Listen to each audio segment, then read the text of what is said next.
మనోహర్, మనోహర్, మాతోండి మాట్లాడుతున్నావా? మన మామూలు ఎంప్లాయీస్ గా ఉన్నప్పుడే ఈ ఇంటిని వదిలి వెళ్ళలేకపోయాం. అలాంటిది ఈ ఇంట్లో మనుషుల్లా కలిసిపోయిన మనం ఇప్పుడు ఇలాంటి పరిస్థితుల్లో ఎలా వదిలి వెళ్ళగలం? ఎందుకు వెళ్ళలేం? నువ్వేమైనా ఆ దేవకి వాసుదేవ్ గారుల కూతురువా లేక ఇంటి వారసురాలివా?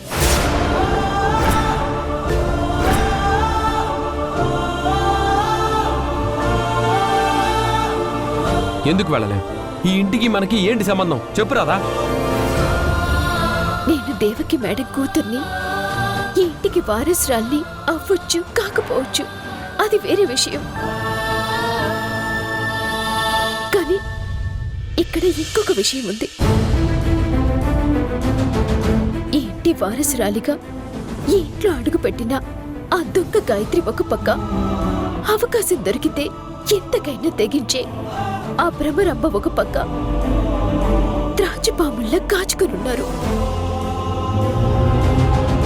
మనం ఇక్కడ ఉండి వాళ్ళ ప్రయత్నాలని తిప్పికొడుతుంటేనే వాళ్ళు ఎంతలా రెచ్చిపోతున్నారు. రేపు మనం లేకపోతే ఏం చేస్తారో, ఎంతకు తెగిస్తారో ఒక్కసారి ఆలోచించు మనోహర్. నేను ఆలోచించాను రాధా, నాకు అవసరం లేదు. నువ్వు చెప్పినట్టు మనం అంత గొప్ప పనులు చేసుంటే ఈరోజు ఇలా అవమానపడేవాళ్ళం కాదు. మనం చేసిన పనులు డబ్బులు ఇస్తే ఎవరైనా చేస్తారన్న మైండ్ సెట్తో ఉన్నారే తప్ప విలువ వాళ్ళకి తెలియట్లేదు. మన విలువ తెలియకుండానే ఎన్నాళ్ళు మనల్ని ఇంట్లో మనుషుల్లా చూసుకున్నారా? ఓ, నేనింత చెప్తున్నా నువ్వింకా నన్ను కన్విన్స్ చేయాలని చూస్తున్నావు అంటే ఇప్పుడు ఇదంతా నీ కుటుంబం, వీళ్ళంతా నీ మనుషులు అన్నమాట. అది కాదు మనోహర్, అలా ఎందుకు అనుకుంటావు మనోహర్? Enough Radha, enough. నేను అలా అనుకోకూడదంటే ఇప్పుడు నువ్వు నాతో పాటు బయలుదేరొచ్చే.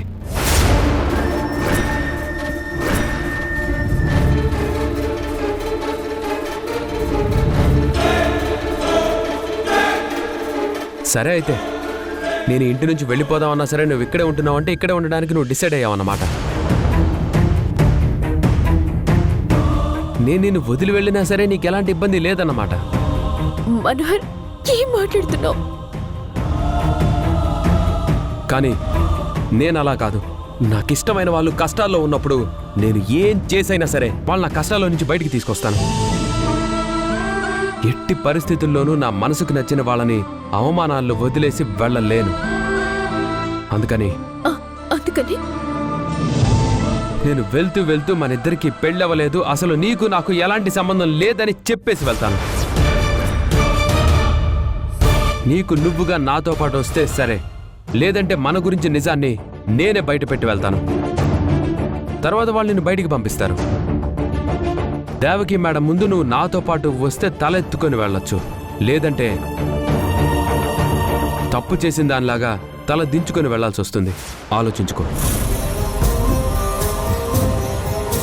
చూడు రాధా, ఇదంతా నేను నిన్ను ఇబ్బంది పెట్టాలనో లేదా నిన్ను వాళ్ళ ముందు దోషిగా నిలబెట్టాలనో చేయటం లేదు. కేవలం నీ మీద ఇష్టంతో నా మనిషిని ఇక్కడి నుంచి బయటపడేయాలన్న తాపత్రయంతో చెప్తున్నాను. అర్థం చేసుకుంటావు అనుకుంటున్నాను. రాధా, నేను ఈ రూమ్ గుమ్మం దాటేంత వరకు మాత్రమే నీకు సమయం ఉంది. ఆలోచించుకో.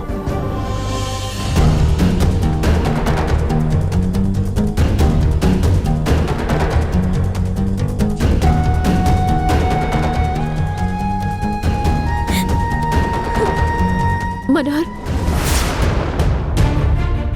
ఒక్క నిమిషం.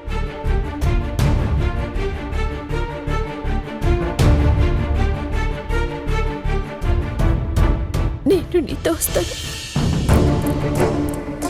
బ్యాగ్ తెచ్చుకుని టైం ఇస్తావా?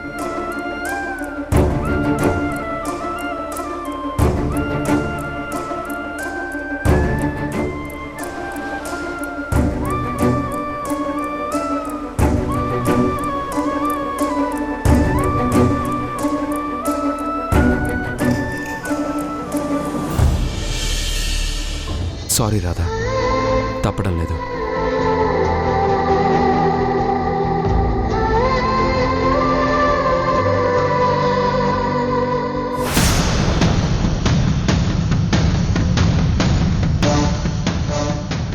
హలో సత్య. మేడం, మీకొక విషయం తెలుసా? ఏంటి, మీ ఇంట్లో యాక్సిడెంట్ అయిందా? అవును మేడం, మామూలు యాక్సిడెంట్ కాదు, ఫైర్ యాక్సిడెంట్. అయినా ఇది మీకెలా తెలుసు మేడం? ప్లాన్ చేయించిందే నేను. నాకు తెలియకుండా ఎలా ఉంటుంది? ప్లాన్ చేయించింది మీరా? ప్లాన్ చేయించింది మీరైనప్పుడు నాకు ఒకసారి చెప్పాలి కదా మేడం. మీ ప్లాన్ నాకు తెలియకపోవడం వల్ల చచ్చిపోయేదాన్ని బ్రతికి బయటపడ్డాను. నాకెంత ప్రమాదం జరిగేదో తెలుసా? ప్లీజ్ మేడం, ఇంకొకసారి ఇలాంటివి ఏమైనా ప్లాన్ చేసే ముందు నాకు ఒక మాట చెప్పండి. సరేలే, ఇప్పుడు నీకేమీ కాలేదుగా. ఆ రాధకేమైందో ముందది చెప్పు. ఉందా పోయిందా? మీరు ఎన్ని ప్లాన్స్ వేస్తున్నా దానికున్న అదృష్టం వల్ల ప్రతిసారి తప్పించుకుంటూ ఉంది. తనది మామూలు జాతకం కాదు మేడం,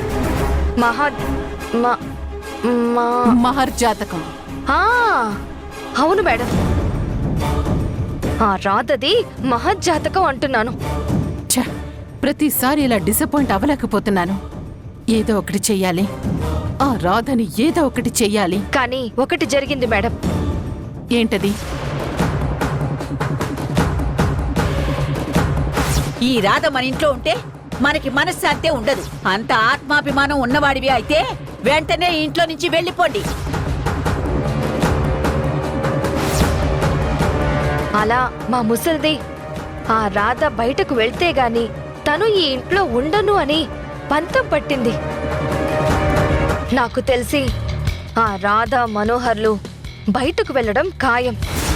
పోనీలే, చావు తప్పించుకున్నా కన్ను లొట్టబోయిందన్నట్టు ఆ రాధ బతికిపోయినా కనీసం బయటికి వెళ్ళింది. ఆ రాధ వాళ్ళు దేవకి పక్కన లేకుంటే గీతోపదేశం చేసే కృష్ణుడు లేని అర్జునుడిలా తయారవుతుంది ఆ దేవకి పరిస్థితి. అప్పుడు ఆ దేవకిని కిందకి లాగడం సులువవుతుంది. నిన్ను మహారాణిలా మార్చడం సాధ్యం అవుతుంది. అవును మేడం, అప్పుడు నిజమైన గాయత్రి, అబద్ధమైన గాయత్రి లాంటివి ఏమీ ఉండవు. ఉన్నది ఒకే ఒక్క గాయత్రి, అది నేనే. సరే సరే, ముందు వాళ్ళు బయటికి వెళ్తే చాలు, మిగతావి వాటంతట అవే అవుతాయి. నువ్వు నాకు ఎప్పటికప్పుడు అప్డేట్ చేస్తూ ఉండు. అలాగే మేడం, ష్యూర్.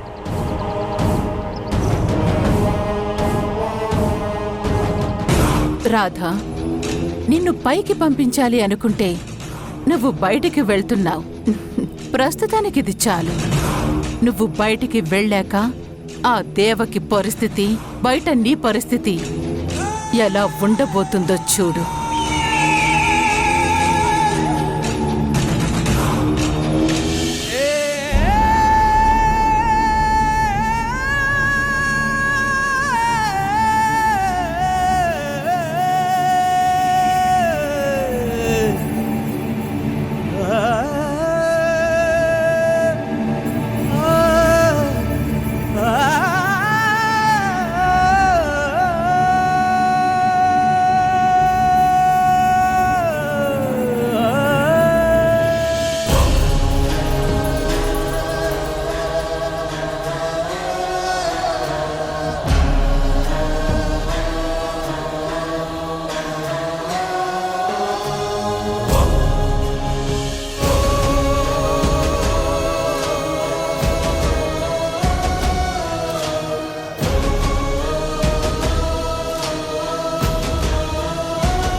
వెళ్తున్నాం సార్, వెళ్తున్నాం మేడం.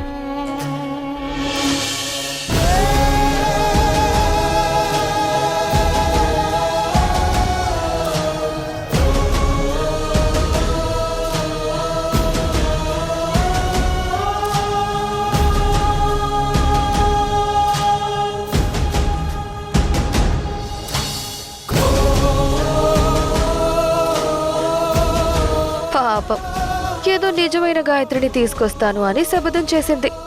ఇప్పుడు మూట ముళ్ళ సర్దుకొని బయటికి వెళ్తుంది.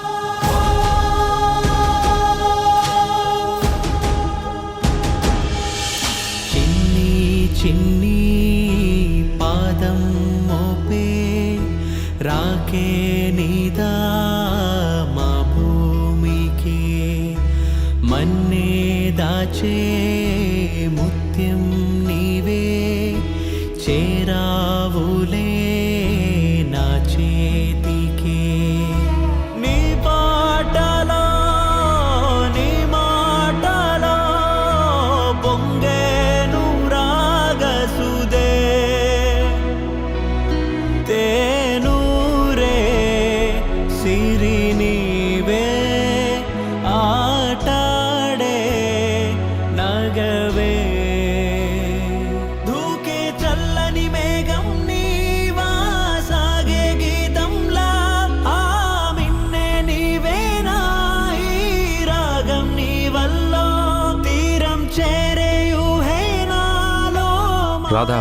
చేసేనే ఆ కాలం వచ్చేలే నీ తోడు నీడల్లో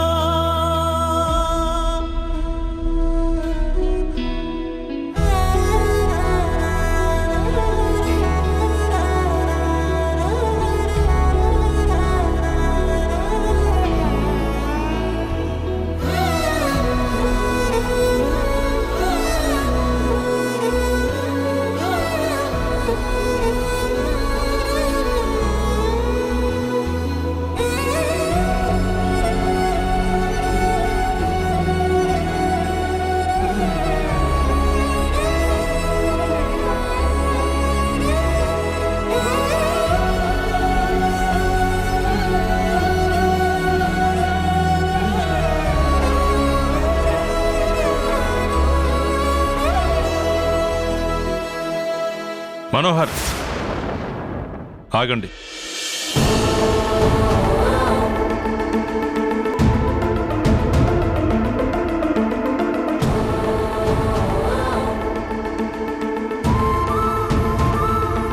ఎందుకురా వాడిని ఆపుతున్నావు? డబ్బులు ఏమైనా ఇస్తావా? అమ్మా, నేను వాళ్ళని ఉండమనను, డబ్బులు కూడా ఇవ్వను. నీకిష్టం లేకుండా ఈ ఇంట్లో ఏమీ జరగదమ్మా. మరి వెళ్తున్న వాళ్ళను ఎందుకు ఆగమన్నట్టు? సరేలే, ఎందుకు ఆగమన్నా పంపించేయడం కన్ఫర్మ్ కదా. కానీ వాళ్ళని పంపించే ముందు నాకు కొన్ని సందేహాలున్నాయి. అందుకే వాళ్ళని ఆగమన్నాను. ఏంటవి? మన పూర్వీకుల నుంచి వస్తున్న సంస్కారం, నువ్వు మమ్మల్ని పెంచిన పెంపకం ఎంతో గొప్పవి.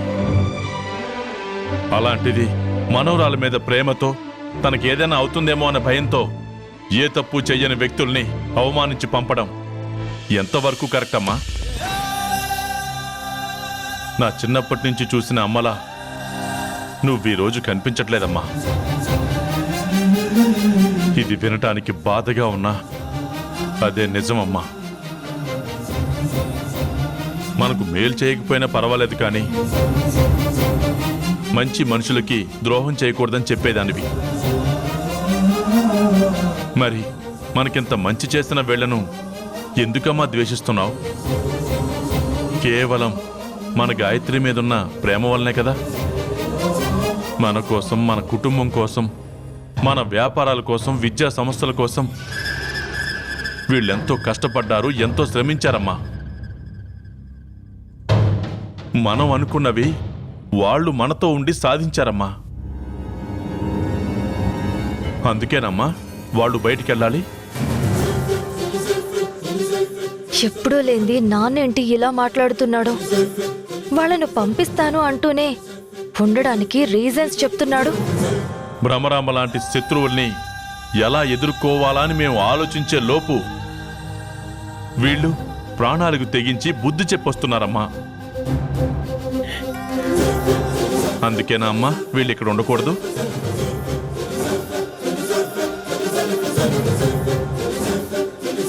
చెప్పమ్మా. అమ్మా, ఒక్కటి మాత్రం నిజం, ఎవరు నమ్మినా నమ్మకపోయినా వీళ్ళు మన కోసం ఎన్నో త్యాగాలు చేశారని నేను దేవకి నమ్ముతున్నామమ్మా.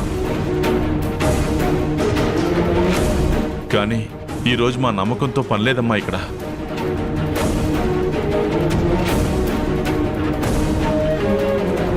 ఒక్కసారి దేవకిని చూడమ్మా. నీ మాటకి అడ్డు చెప్పలేక, నీ గౌరవానికి భంగం కలిగించలేక, నీ పెద్దరికానికి తల వంచుతూ మౌనంగా ఉండిపోయిందమ్మా. మన గాయత్రి కన్నా ముందు రాధ మన ఇంటికి రావడం వలన, తనలో గాయత్రిని చూసుకోవడం వలన, రాధ కూడా అంతే ప్రేమ ఆప్యాయతల్ని పంచడం వలన వాళ్ళిద్దరి మధ్య ఒక అనుబంధం ఏర్పడింది. ఈ రోజు ఆ బంధం తెగిపోతుంది అంటే తను తట్టుకోలేకపోతుంది. దేవకి మనసు ఎంత సున్నితమైందో నీకు తెలుసు కదమ్మా. రాధ ఈ ఇంటి నుంచి వెళ్ళిపోతే ఈ మనసు తట్టుకోలేదమ్మా.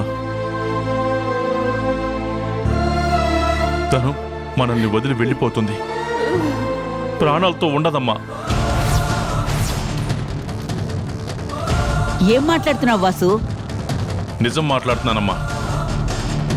అలా గనక జరిగితే దేవకి లేని ఇల్లు నాకు శ్మశానంతో సమానం. నేను ఉండలేను. అందుకే తనతో పాటు నేను వెళ్ళిపోతాను. అమ్మా, అలా అని బెదిరింపు కాదమ్మా, జరగబోయే నిజం. ఒక్కసారి ఆలోచించమ్మా.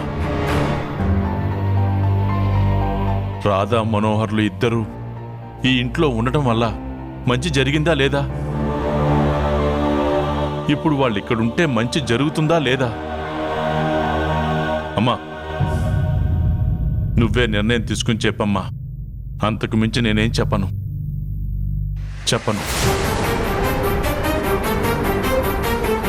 కొంపదీసి నాన్న మాట్లాడిన మాటలకు కరిగిపోయి నానమ్మ రాత వాళ్ళను ఉండమంటుందా ఏంటి? అయినా నానమ్మది 4 మాటలకు కరిగిపోయేంత సున్నితమైన మనసు కాదు. ముఖ్యంగా నా విషయంలో చాలా స్ట్రాంగ్ గా ఉంటుంది. ఆ రాధ మనోహర్లను బయట గెంటేయడం ఖాయం.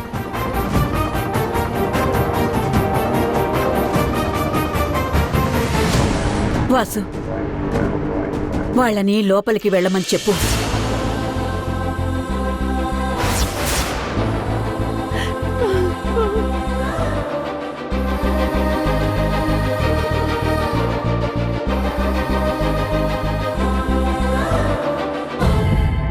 వాళ్ళు మనతో పాటు ఇక్కడే ఉంటారు.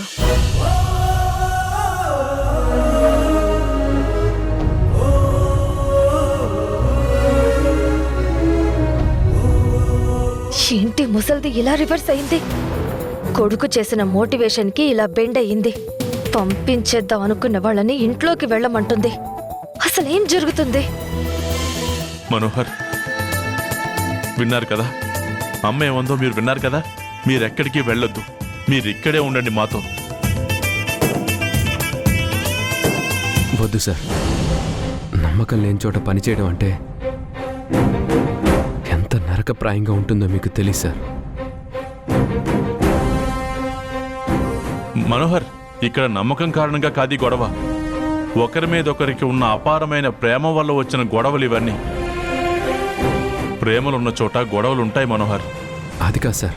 మనోహర్, నా మీద మీ మేడం మీద ఏమాత్రం గౌరవం ఉన్నా సరే మీరు లోపలికి వెళ్ళండి.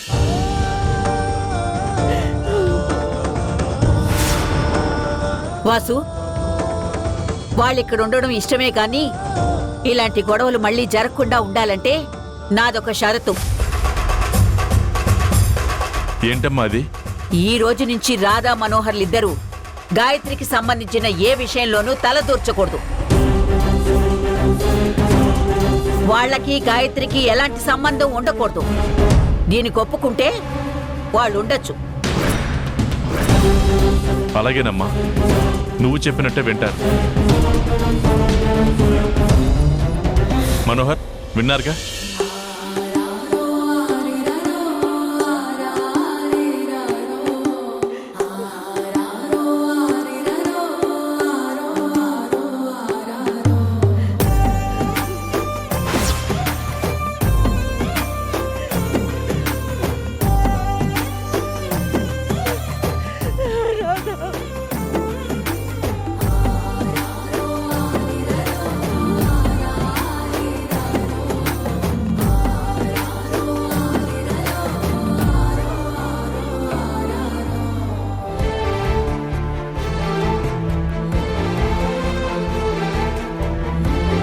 రాధా,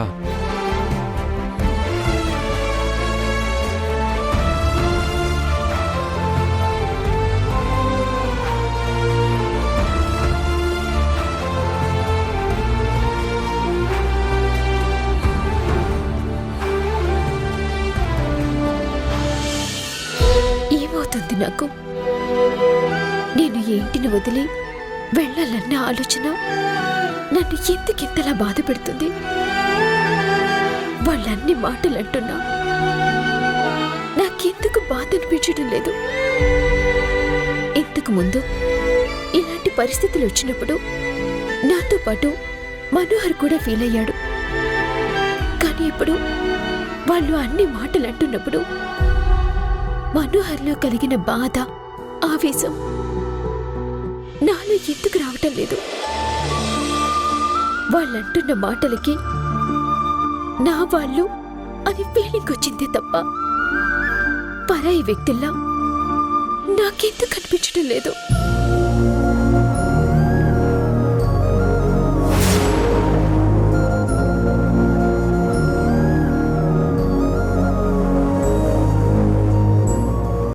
₹50.